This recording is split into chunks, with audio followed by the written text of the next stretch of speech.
Assalamualaikum warahmatullahi wabarakatuh. Kami dari kelompok 2 ingin mempresentasikan tentang transkripsi dan translasi. Apa itu sintesis protein? Sintesis protein adalah proses dalam sel yang menghasilkan protein berdasarkan kode genetik melalui dua tahap utama, yaitu transkripsi dan translasi. Kedua tahap ini berperan penting dalam ekskresi gen, karena mengubah informasi dari DNA menjadi protein yang berfungsi dalam berbagai aktivitas sel, mulai dari pembentukan struktur hingga pengaturan reaksi kimia tubuh. Yang pertama, transkripsi. Awalnya, proses transkripsi dimulai ketika enzim RNA polimerase menempel pada bagian tertentu dari DNA yang disebut promotor. Setelah itu, enzim membuka untai ganda DNA lalu menggunakan salah satu untainya sebagai template strand atau untai cetakan. Berdasarkan urutan basa pada untai cetakan, RNA polimerase menyusun rantai mRNA dengan pasangan basa yang sesuai, di mana adenin atau A berpasangan dengan urasil atau U menggantikan timin atau T pada RNA, serta sitosin atau C berpasangan dengan guanin atau G. Setelah rantai mRNA terbentuk, mRNA tersebut akan melepaskan diri dari DNA dan mengalami proses penyempurnaan seperti penambahan tutup 5 aksen, ekor poli A, dan pemotongan intron pada sel eukariotik. Setelah matang, mRNA keluar dari inti menuju sitoplasma, tempat proses translasi berlangsung untuk membentuk protein. Proses transkripsi melalui beberapa tahap utama. Yang pertama yaitu inisiasi atau permulaan, di mana enzim kunci RNA polimerase mengidentifikasi dan mengikat urutan DNA yang disebut dengan promoter. Promoter ini berfungsi sebagai sinyal untuk memulai penyalinan gen. Setelah berikatan, RNA polimerase membuka untai ganda DNA membentuk gelembung transkripsi yang memperlihatkan untai DNA cetakan. Setelah untai DNA terbuka, RNA polimerase mulai mensintesis untai RNA yang sangat pendek. Begitu untai RNA ini mencapai panjang yang cukup stabil, enzim melepaskan diri dari promoter dan siap untuk melanjutkan ke tahap elongasi. Tahap elongasi adalah fase perpanjangan di mana RNA polimerase bergerak sepanjang untai DNA cetakan. Enzim ini membaca urutan DNA dari arah 3 aksen ke 5 aksen, sambil menambahkan ribonukleotida komplementer satu persatu. Proses penambahan ini menghasilkan untai RNA baru yang memanjang dari arah 5 aksen ke 3 aksen. Selama elongasi, RNA polimerase terus membuka untai DNA di depannya dan menutupnya kembali di belakangnya, memastikan sintesis transkrip RNA berjalan stabil hingga seluruh gen selesai disalin. Dan yang terakhir adalah terminasi atau pengakhiran. Tahap akhir ini berfungsi untuk menghentikan proses penyalinan. Ini terjadi ketika RNA polimerase mencapai urutan DNA spesifik yang disebut dengan terminator, yang bertindak sebagai sinyal penghentian. Setelah menerima sinyal tersebut, enzim mengalami perubahan struktural yang menyebabkan ia melepaskan diri dari DNA dan membebaskan molekul RNA yang telah selesai disintesis. Dengan terlepasnya transkrip dan RNA polimerase ini, untai ganda DNA menutup kembali, mengakhiri proses transkripsi gen tersebut. Oke teman-teman, mungkin sebelumnya sudah sedikit disinggung mengenai molekul-molekul apa yang berperan di tahap transkripsi ini. Nah, di sini saya ingin sedikit menambahkan informasinya. Jadi di tahap transkripsi ini ada 3 molekul yang berperan penting. Yang pertama itu ada DNA atau deoksiribonukleik acid. Jadi DNA ini di sini berperan sebagai sumber informasi genetik yang berisi cetak biru untuk membentuk protein.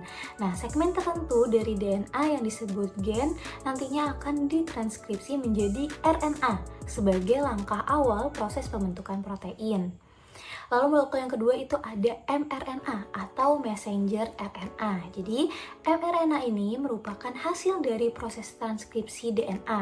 Nah, molekul ini membawa salinan kode genetik dari DNA di inti sel menuju ribosom di sitoplasma.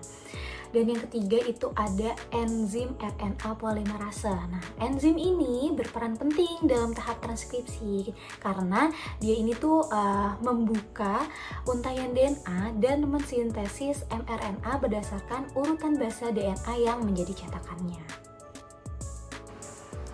Yang kedua, translasi. Setelah transkripsi selesai, mRNA memasuki tahap translasi, yaitu proses penerjemahan informasi genetik pada mRNA menjadi urutan asam amino pembentuk protein. Proses ini berlangsung di ribosom, tempat perakitan rantai polipeptida. Awalnya, ribosom menempel pada mRNA dan membaca kodon, yaitu ketiga basa nitrogen yang mewakili satu asam amino tertentu. Setiap kodon dikenali oleh tRNA yang membawa asam amino sesuai dengan pasangan antikodonnya. Saat ribosom bergerak sepanjang mRNA, asam amino yang dibawa tRNA dirangkai satu persatu melalui ikatan peptida, membentuk rangkai polipeptida. Dengan demikian, translasi adalah tahap penting dalam sintesis protein, di mana informasi genetik dari DNA yang telah disalin ke mRNA diterjemahkan menjadi protein fungsional. Proses translasi terdiri dari 3 tahap, yaitu inisiasi, elongasi, dan terminasi. Pada tahap inisiasi, subunit kecil ribosom menempel pada mRNA di dekat kodon awal AUG. Lalu tRNA inisiator yang membawa asam amino metionin berikatan dengan kodon tersebut. Setelah itu, subunit besar ribosom bergabung membentuk kompleks lengkap. Tahap yang kedua ada tahap elongasi, berlangsung ketika ribosom bergerak di sepanjang mRNA, membaca kodon satu persatu, dan tRNA membawa asam amino sesuai urutan untuk membentuk rantai polipeptida melalui ikatan peptida. Proses ini terus berulang hingga ribosom mencapai kodon stop atau UAA, UAG, atau UGA pada tahap terminasi. Lalu pada tahap ini, faktor terminasi memicu pelepasan rantai polipeptida dari ribosom sehingga terbentuk protein yang kemudian mengalami pelipatan dan modifikasi agar menjadi fungsional. Nah, untuk di tahap translasi ini juga ada beberapa molekul yang berperan penting.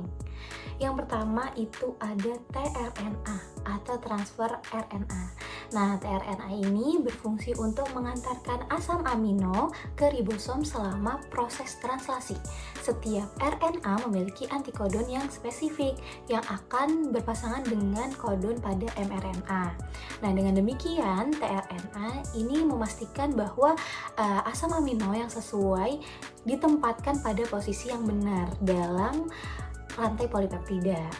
Selanjutnya yang kedua itu ada molekul RNA atau ribosomal RNA dan ribosom. Nah, ribosom ini tuh jadi tempat berlangsungnya sintesis protein.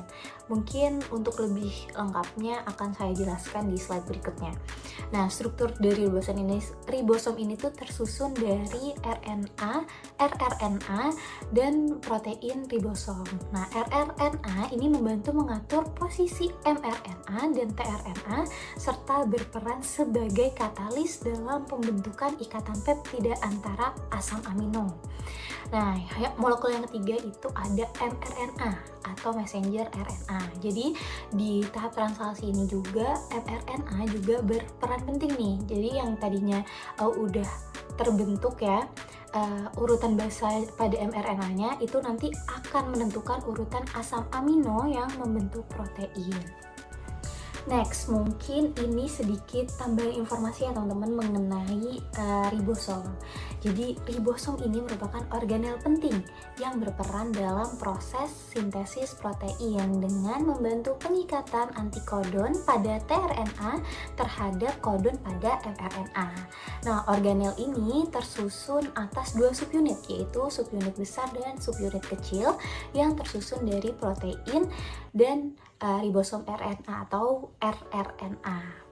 Pada sel eukariot, subunit ribosom ini dibentuk di dalam nukleolus, kemudian diekspor ke sitoplasma melalui pori inti setelah dirakit bersama protein dari sitoplasma tadi. Nah, kedua subunit tersebut akan bergabung menjadi ribosom fungsional, tapi hanya ketika menempel pada molekul mRNA. Selanjutnya RNA menyusun sekitar 2/3 massa ribosom dan merupakan jenis RNA terbanyak dalam sel. Jadi jenis RNA paling melimpah di dalam sel. Meskipun struktur dan fungsi ribosom pada bakteri dan sel eukariot ini relatif serupa, tapi ribosom di sel eukariot ini tuh ukurannya sedikit lebih besar dan memiliki komposisi molekuler yang berbeda. Dan secara keseluruhan struktur ribosom ini menunjukkan fungsinya sebagai tempat bertemunya antara mRNA dan juga tRNA sebagai pembawa asam amino dalam proses pembentukan rantai polipeptida ini. Selanjutnya yaitu ilustrasi proses. Proses sintesis protein terdiri dari 2 tahap utama, yaitu transkripsi dan translasi. Pada tahap transkripsi, DNA di dalam inti sel disalin menjadi mRNA oleh enzim RNA polimerase. mRNA ini berfungsi membawa informasi genetik dari DNA keluar ke sitoplasma. Selanjutnya pada tahap translasi, mRNA dibaca oleh ribosom dan tRNA membawa asam amino yang sesuai dengan urutan kodon mRNA. Asam amino tersebut kemudian dirangkai menjadi rantai polipeptida melalui ikatan peptida hingga terbentuk protein. Dengan demikian, informasi genetik dalam DNA dapat diubah menjadi protein yang berperan penting dalam berbagai fungsi sel dan proses kehidupan. Terima kasih. Wassalamualaikum warahmatullahi wabarakatuh.